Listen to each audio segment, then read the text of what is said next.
ما حبيت الجحفله اللي سوتها التستة ذي لحسين. هيدي اخر مسكة ايد بيني وبين حسين. قلت لكم فارس راه متربي 10 مرات، ما فهمتونيش.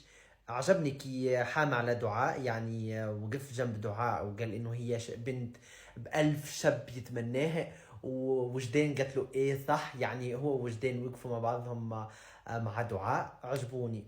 وبالنسبة لفارس ومامي انفصالهم على بعضهم، تو نعمل فيديو مخصص لهم على خاطر السبب، مش اللي حكته أميمة، فما سبب آخر اللي تسوي المشاكل واللي تدافع عليه.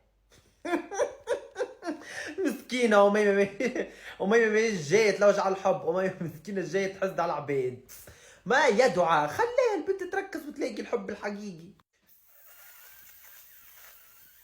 هو كشكيل حيلو. ما حبيت خروجه بالبرنامج. هو ومريانا والله كانوا مالين علي الدنيا. على مين انا تو حنحكي ترى اذا انا ما حكيت على مريانا وحسين. بس غريبة المرة الأولى الكل مختاروا سامي، ليش المرة هذه الكل مختاروا حسين؟ ليش؟ في حاجة غريبة في الموضوع، وفي تكتشوك لسه مش فاهمه. لأنهم كانوا من المفروض يخرجوا سامي.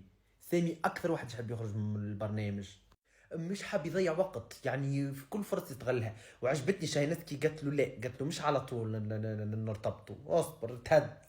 يا صفاء يا اخي، انت صفاء انت تماما، شو اللبسه اللي جيتي بها هذيك؟ يعني ما يجيش بها كثير، يعني اوفر على المناسبة يا صفاء. شو مالك حبيبتي؟ كل شي باظظ برا، خلينا على الاقل شوي كريستي. ما حبيت الدخلة.